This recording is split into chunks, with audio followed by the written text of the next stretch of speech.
Marwadi go back అంటూ కొన్ని మాటలు వినిపిస్తూ ఉన్నాయి, ఉద్యమం కనిపిస్తూ ఉంది. ఎందుకంటే అక్కడక్కడ చోటు చేసుకుంటున్నటువంటి కొన్ని గొడవలతో కొంతమంది వ్యాపారులు మార్వాడీస్ మా తెలంగాణలో ఉండొద్దు, హైదరాబాద్లో ఉండొద్దు, వెళ్ళిపోండి అని. దీనిపై ఇటు పీసీసీ చీఫ్తో పాటు కేంద్ర మంత్రి బండి సంజయ్ కూడా రియాక్ట్ అయ్యారు. ఒకసారి వాళ్ళిద్దరు ఎలా రియాక్ట్ అయ్యారో చూద్దాం. కొంతమంది కమ్యూనిస్టుల ముసుగులో కమ్యూనిస్టుల జెండా మీద కాంగ్రెస్, బీఆర్ఎస్, ఎంఏం పార్టీలు కలిసి ఆడుతున్న నాటకాలు ఇవాళ గుజరాతీలు హిందూ ధర్మాన్ని, సనాతన ధర్మాన్ని కాపాడే వ్యక్తులు కాబట్టి వాళ్ళందరూ భారతీయ జనతా పార్టీకి అనుకూలంగా ఉంటారు, హిందూ ధర్మానికి అనుకూలంగా ఉంటారని చెప్పి ఒక ప్లాన్ ప్రకారం ఇదంతా జరుగుతున్నది. ఇలా గుజరాతీలు ఈ సంపద దోసుకొని రాలే, అధికారం కోసం వీళ్ళు వస్తలేరు, మాకు అధికారం కావాలని వాళ్ళు అంటలేరు. ఇవాళ మాకు ఈ తెలంగాణ సంపద దోచుకోవడం కోసం వస్తలేరు. వాళ్ళు ఇవాళ వాళ్ళు వ్యాపారాలు చేసుకుంటున్నారు, దానివల్ల తెలంగాణ జీడిపి పెరిగింది. వాళ్ళు వ్యాపారాలు చేసుకుంటున్నారు. దేనికోసం పోయి వాళ్ళతోంటారు. ఇవాళ ఈ దేశంలో ఏ ప్రాంతంలోనైనా ఎవరైనా నివసించే హక్కు ఉన్నది. తెలంగాణకు సంబంధించి చాలా మంది ఇతర రాష్ట్రాల్లో ఉంటున్నారు, వాళ్ళంటుర్రా. మరి తెలంగాణ ప్రజలు దీన్ని క్షమించరు. ఇలా వాళ్ళ సిగ్గుంట కొంచెం అకాలు ఉంటే వాళ్ళు అనేక మంది రోహింగ్యాలు వచ్చి ఈ హైదరాబాద్లో ఉంటున్నారు, వాళ్ళ గురించి మాట్లాడమని చెప్పండి.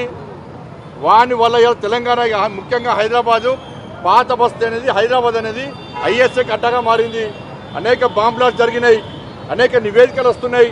ఇవాళ ఇతర దేశం నుంచి రోహింగ్యాలు వచ్చి ఉన్నారు. ఇవాళ బీఆర్ఎస్ పార్టీ షెల్టర్ ఇచ్చింది, కాంగ్రెస్ పార్టీ పెంచి పోషిస్తున్నది. వాళ్ళ వల్ల థ్రెట్ ఉన్నది, ఎప్పటికైనా ఇబ్బందులు రావచ్చు ఇలా తెలంగాణ రాష్ట్రానికి. వాళ్ళ గురించి రాష్ట్రంలో మార్వాడీలు కొన్నేళ్ల తరబడి ఇక్కడ నివసిస్తూ ఉన్నారు. తెలంగాణ రాష్ట్రంలో కానీ సమైక్య ఆంధ్రప్రదేశ్ రాష్ట్రం వారు భాగము. ఎవరు వారిని ఇక్కడ నుంచి పారదోలే పరిస్థితి ఉండదు. దాన్ని కాంగ్రెస్ పార్టీ సమర్థించదు. ఎస్, అటు బీజేపీ రియాక్ట్ అయింది, ఇటు కాంగ్రెస్ రియాక్ట్ అయింది. మార్వాడీలు ఇక్కడ భాగమని, కానీ మార్వాడీలు గో బ్యాక్ అంటూ కొంతమంది వ్యాపారులు ఉద్యమం చేస్తున్నారు.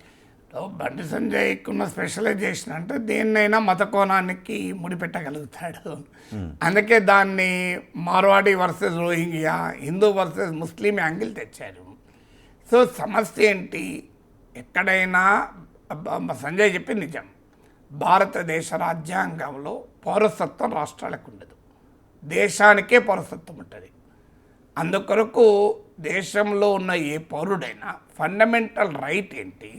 Right to pursue his own profession.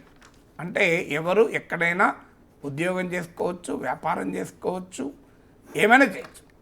స్థానిక డెమోగ్రఫీని మార్చే స్థాయిలో కూడా వెళ్ళినప్పుడు ఇది ఇష్యూస్ అయ్యాయి. ఇప్పుడు అస్సాంలో చూస్తే అస్సామీలు అక్కడ మైనారిటీ అయిపోయారు, అంతటి స్థాయిలో అస్సామేతరులు వచ్చేసారు. సో ఈ సమాజంలో రకరకాల సోషల్ ఫాల్ట్ లైన్స్ ఉంటాయి. ఆ సోషల్ ఫాల్ట్ లైన్ మనం పెంచి పోషించకూడదు.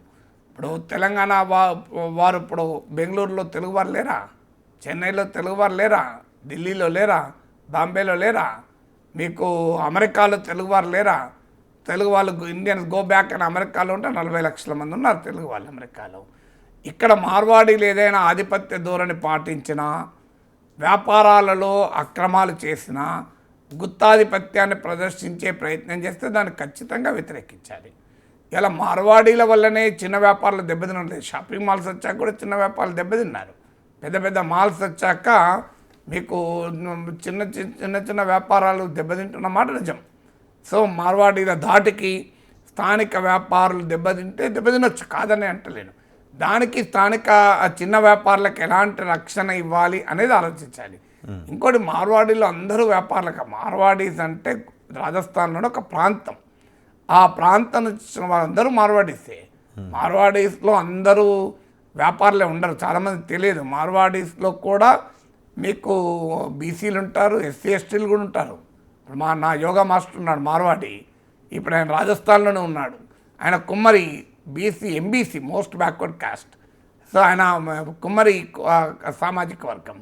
సో అందువల్ల మీరు మార్వాడీలో కూడా అన్ని రకాల కులాలు ఉంటాయి. ఒక్కటే చాలామందికి రాంగ్ నోషన్ ఉంటుంది. అయితే ఒక సమస్య ఎక్కడ వస్తుంది అంటే, మార్వాడీసే కాదు, నార్త్ ఇండియన్స్ అందరూ కూడా ఈ డామినేషన్, అంటే ఇప్పుడు స్థానిక భాష వచ్చినా మాట్లాడరు, తెలుగు వచ్చినా మాట్లాడరు. మేము అపార్ట్మెంట్లో ఉండేవాళ్ళం, 35 అపాయింట్మెంట్స్ ఉంటే 33 మార్వాడీస్, రాజస్థానీస్, మీకు గుజరాతీస్, నార్త్ ఇండియన్స్ 33. ఆశ్చర్యం మీద వినాయక చవితి రోజు కూడా తెలుగులో వినాయకుడికి పాట ఉండేది కదా, హిందీలోనూ ఉండాలి. సో డిన్నర్ ఇస్తే సౌత్ ఇండియన్ డిష్ ప్రత్యేకంగా పెట్టేవాళ్ళు, కానీ డామినేషన్ మొత్తం వాళ్ళదే. ఆఖరికి పూజలో కూడా తెలుగు పూజ రాకూడదు, మా మార్వాడి పూజారి వస్తాడు, హిందీలోనే పూజలు చేస్తారు. ఇది అయ్యేవరకు ఏమవుతుంది, స్థానికంగా ఉండే ఇప్పుడు నాలాంటి వారికి కూడా బాధేసింది. అయ్యో మాకు కూడా దేవుని ఒక ఏదో మంగళారతి పాడాలని ఉంటుంది కదా.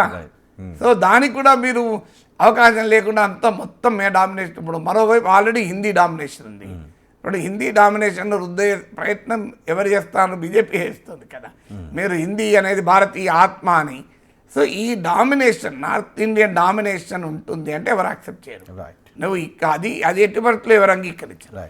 అందువల్ల స్థానిక వ్యాపారులకు గనక నష్టం కలిగించే విధానాలు, పద్ధతులు అనుసరిస్తే దాన్ని వ్యతిరేకించడం వేరు. మొత్తం ఒక దేశంలో ఉన్న ఒక ప్రాంతం ప్రజలపైనే వ్యతిరేకిస్తుంటే హైదరాబాద్లో కన్నడాస్ ఉన్నారు, మలయాళీస్ ఉన్నారు, అందరూ ఉన్నారు, మన బీహారీస్, ఒరియాస్, ఎక్కడ పడితే అక్కడ కనబడతారు. అయితే వాళ్ళు పాపం చిన్న చిన్న పనులు చేసుకుంటున్నారు. వీళ్ళ వ్యాపారం అంటే మార్వాడీల మీద ఒక కామెంట్ ఉంది, బండిపోయే గ్రామానికి మార్వాడిపోతాడు అని. అంత మొబైల్ ఫోర్స్ అది. సో అందువల్ల మనం ఒక భాష, ఒక ప్రాంతము ప్రజలపైన వ్యతిరేకత కాదు. భారత పౌరులకు ఎవరికి ఎక్కడికైనా వెళ్ళే అవకాశం. వాళ్ళు అనుసరించే పద్ధతుల్లో తప్పులుంటే ఖచ్చితంగా ప్రశ్నించాలి. Right, thank you very much.